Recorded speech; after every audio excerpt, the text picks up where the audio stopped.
Okey, Assalamualaikum. Assalamualaikum warahmatullahi wabarakatuh. Bertemu kita sekali lagi dalam video mengenai review sebuah buku lah. Sebelum ni saya dah review mengenai pasukan F yang merupakan pasukan yang tak pernah didedahkan sebelum ini dalam membantras komunis di Semenanjung Tanah Melayu lah, di negara kita. Hari ini saya ingin buat satu review secara ringkas mengenai juga mengenai komunis, tetapi skopnya adalah pada dalam negeri Selangor sahaja, iaitu tentang keganasan komunis di daerah Hulu Langat Selangor pada tahun 1948 hingga 1960, iaitu ketika darurat dan kesan-kesannya kepada penduduk di Hulu Langat khususnya dan di Semenanjung Tanah Melayu secara amnya lah.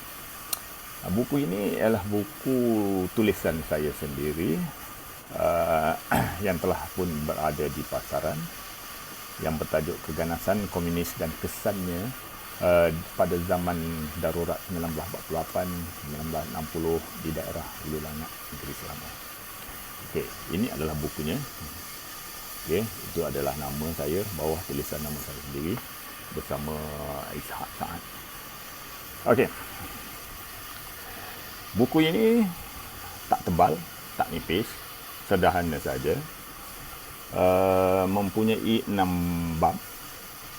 Bermula dengan pengenalan, kemudian perkembangan komunis daripada awal penubuhan komunis, daripada Komintang akhirnya jadi kepada Parti Komunis Melaya yang ditubuhkan secara rasmi pada April 1930, 30 April 1930 di Negeri Sembilan.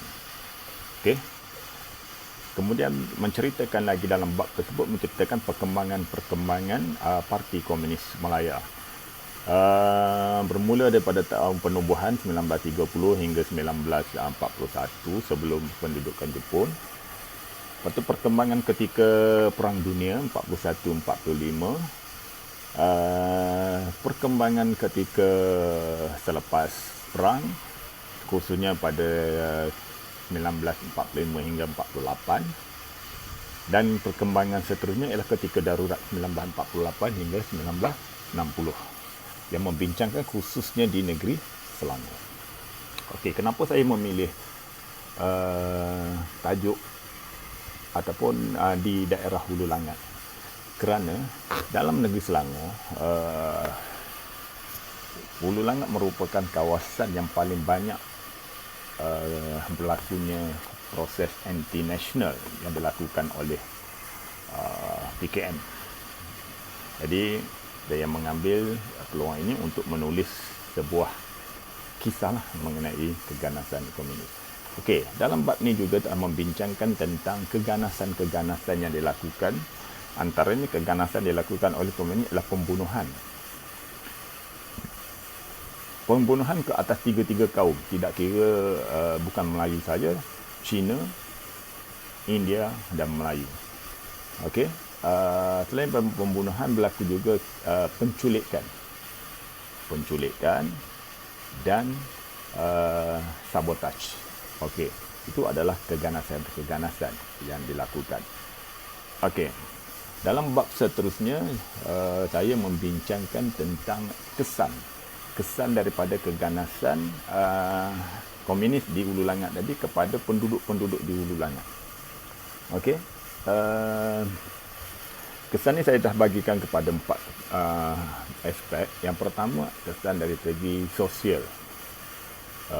Sosial ini termasuklah daripada ketakutan, kesukaran untuk mendapatkan menjalankan pekerjaan, hubungan kaum, ketegangan kaum, okey, pertempatan, pengasingan pertempatan, banyaklah ada dia punya pecahan kecilnya. Yang kedua dari segi politik, bagaimana kita melihat kesetiaan pendatang ataupun masyarakat selain daripada masyarakat Melayu, kesetiaan kepada negara kita. Adakah mereka setia?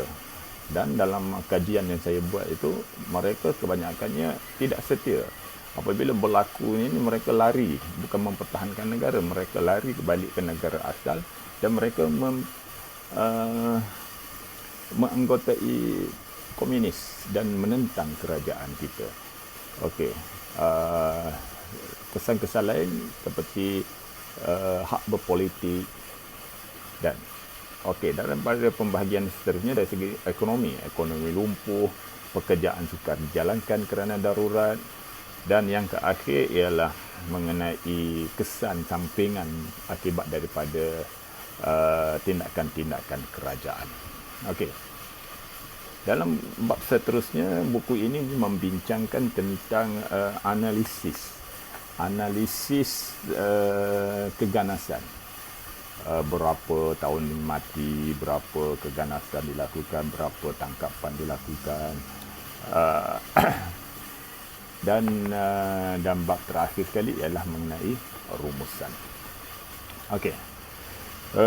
Kalau diperhatikan, kajian saya lebih kepada PKM. Kenapa PKM? Saya pun nak jawab agak susah juga kenapa saya memilih PKM. Bermulanya apabila di peringkat degree, apabila ditugaskan untuk membuat tugasan kajian, dia bukan tesis, kajian. Saya telah memilih satu kajian mengenai komunis di tempat saya.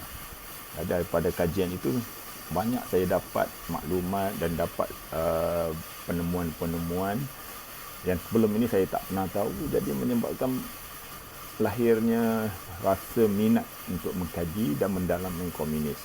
Dan seterusnya saya mengkaji lagi dalam di peringkat ijazah sarjana saya tu juga mengkaji mengenai komunis. Dan di peringkat Doktor Falsafah, PhD saya pun saya mengkaji tentang komunis, iaitu mengenai pasukan F. Okey, pasukan F dan strategi serta taktikal Parti Komunis Melayu. Okey, dalam buku ni diterbitkan oleh UTHM. Kalau harga pasaran tu dijual pada harga RM29 sahaja. Dan sudah pun berada di pasaran. Sekarang belum tak pasti sama ada masih ada ataupun tidak ada lagi. Buku sejarah ni biasanya tidak ada ramai peminat, bukan seperti peminat novel. Okey, sejarah ni hanya orang-orang yang tertentu sahaja, orang-orang yang mengkaji ataupun orang-orang yang terlibat dalam bidang sejarah sahaja akan memiliki buku-buku sejarah ini. Dan saya rasa untuk kali ini setakat itu saja, dan nantikan kemunculan seterusnya, insya-Allah terbitan saya yang terkini, buku saya juga berkaitan dengan komunis, masih dalam proses penilaian daripada penerbit. InsyaAllah kalau tidak ada apa aral akan diterbitkan lah. Untuk itu saya rasa setakat ini saja untuk video kali ini. InsyaAllah kita akan jumpa lagi pada video-video yang akan datang. Untuk tidak ketinggalan review, tuan-tuan boleh like, boleh bagi komen, subscribe dan tekan butang loceng tu supaya tidak ketinggalan daripada review-review yang akan datang. Sekian, Assalamualaikum warahmatullahi wabarakatuh.